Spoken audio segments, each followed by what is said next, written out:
selamat pagi Kak. Halo. Makasih nih sebelumnya Kakak nih selaku CEO dari Sosplan udah menyempatkan waktunya buat ditanya-tanya nih gimana nih agensi ini. Sebelum mulai wawancara, aku izin perkenalkan diri dulu. Nama aku Naila Devina Zara, biasa dipanggil Naya. Terus aku di sini sebagai mahasiswa periklanan kreatif semester 2 Universitas Indonesia angkatan 2022. Dan pada kesempatan kali ini aku pengen ngewawancarain Kakak untuk memenuhi tugas UTS matkul pengantar periklanan. Boleh. Pertanyaan pertama nih mengenai agensi Sosplan sendiri. Sosplan itu agensi yang nyediain servis apa aja nih? Halo semuanya, teman-teman dari periklanan kreatif ya, UI. Jadi kenalin ya, aku Tito sebagai business director dari si Sosplan. Sosplan itu kita sebenarnya masih dalam skup digital agency ya. Tapi kita bisa namain juga sebagai digital creative agency. Secara umum servisnya itu ada terbagi menjadi 3 ya. Satu adalah creative development, yang kedua itu placement, yang ketiga production. On ke pertanyaan Kakak as a creative division. Pertama aku mau nanya nih, Kakak sendiri di Sosplan sejak tahun berapa nih? Turun banget ke kreatif tuh di 2021 ya. Kalau sebelum 2021 tuh gua masih jadi project manager. Hal apa aja sih memotivasi untuk membentuk agensi Sosplan ini? Motivasinya dulu gini sih, gua as a business director mau UMKM itu tuh punya hasil visual yang sekelas dengan brand. Gue tuh pengen memperkecil gap tersebut gitu loh. Yang artinya UMKM tuh bisa naik kelas dari segi visualisasinya. Selanjutnya, gimana sih cara kerja di departemen kreatif? Terus biasanya kerjasama dengan departemen mana aja nih di kesehariannya? Oke, jadi kreatif itu dia gini. Kalau misalnya kita menyusun sebuah alur kerja agensi ya, dia tuh yang ngebuka tuh tim account. Dia tuh sebagai kupingnya kita gitu ya. Klien lo mau apa gitu ya? Dia metain tuh gini. Account bilang ke kreatif. Kreatif nih account klien maunya ABCDE gitu. Key visual itu ke desainer. Brand voice itu biasanya ke planner. Itu harus di placement kemana aja. Nah kreatif berkoordinasi dengan bagian digital advertiser gitu. Selamat siang Kak, halo. Sebelumnya kenalin, nama aku Alifa Nisa Fadila, biasa dipanggil Alifa. Sekarang ini aku mahasiswa periklanan kreatif semester 2 dari Universitas Indonesia. Sebelum kita mulai ke wawancaranya, boleh dong kakaknya memperkenalkan diri dulu dan juga kakak bekerja sebagai apa dan di departemen apa gitu. Oke, halo semuanya. Perkenalkan, aku Ale, nama lengkapnya Leila Rizka, tapi dipanggilnya Ale. Aku di Sosplan itu as account eksekutif dari tim marketing. Kalau boleh tahu, Kak Ale ini udah bekerja sebagai account eksekutif itu sejak kapan ya Kak? Kalau di Sosplan sendiri itu account eksekutif itu sekarang udah jalan ke 6 bulan ke 7 bulan kalau di Sosplan, tapi sebelumnya dari awal aku lulus kuliah itu udah mulai masuk ke ranah account eksekutif itu di 2019.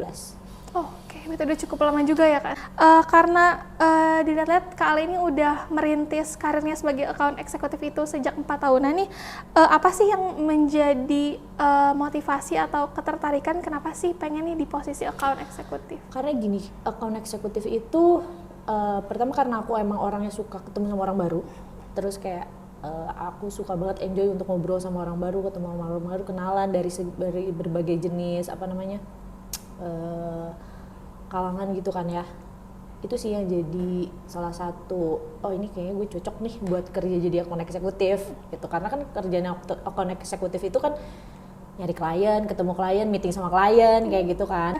Aku sama teman-teman sebenarnya penasaran nih Kak, gimana sih caranya agensi iklan itu untuk ngedapetin klien, karena kan account eksekutif itu bakal berhubungan ya dengan hal tersebut. Betul. Gitu Kak. Jadi pintunya. Iya. Account eksekutif itu bisa aku bilang pintu dari segalanya. Karena klien masuk pasti awalnya dari account eksekutif.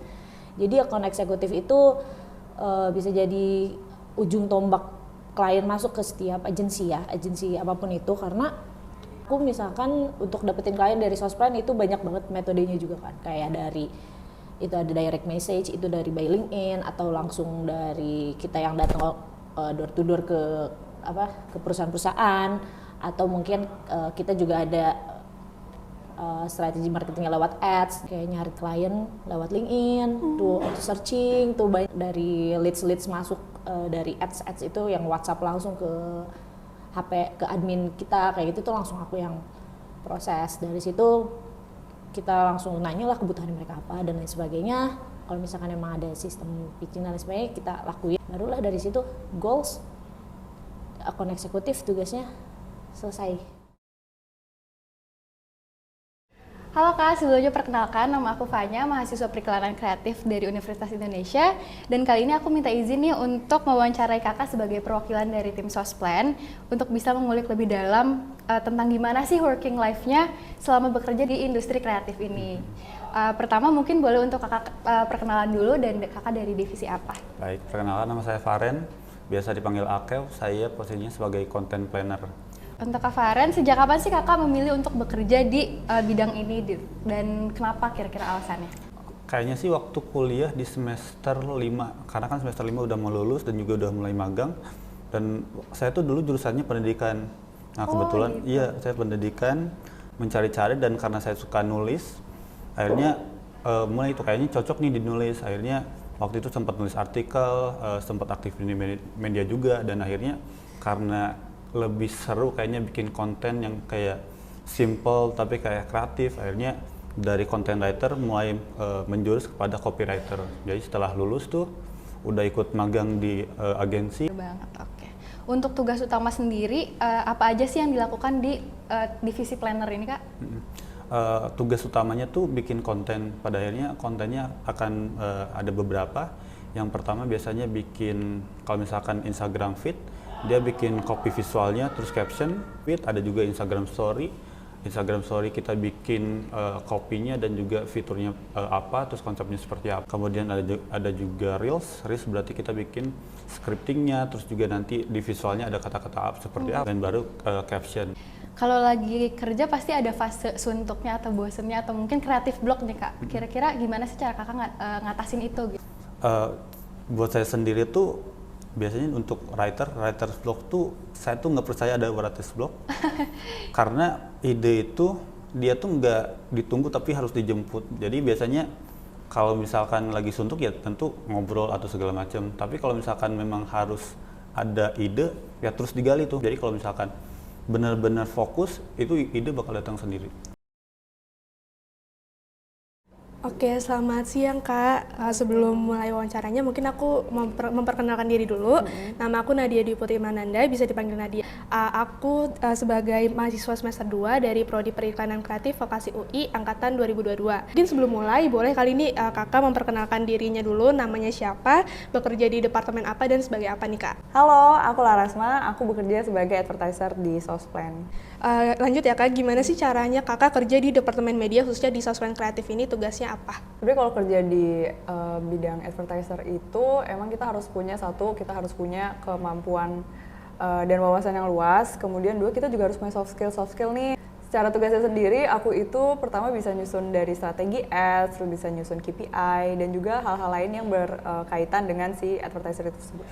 Media apa sih yang paling efektif digunain untuk iklan di era milenial dan Gen Z ini menurut Kakak? Oke, sebenarnya kalau untuk placement iklan itu masing platform itu punya objektifnya masing-masing gitu. Kalau misalnya aku bicara B2B atau business to business itu kita bisa pakai namanya LinkedIn Ads atau juga Facebook Ads karena itu platformnya lebih cocok di situ. Tapi kalau kita untuk ngejarnya business to customer itu kita lebih cocok di TikTok Ads dan Instagram Ads. Tahap apa sih yang paling susah menurut Kakak dalam perencanaan sebuah media untuk iklan atau campaign? Pastinya sih nentuin target KPI, karena aku ngalamin sendiri, karena itu tuh agak sulit karena kita pertama belum punya benchmarknya atau data dari si niche brand terikat gitu.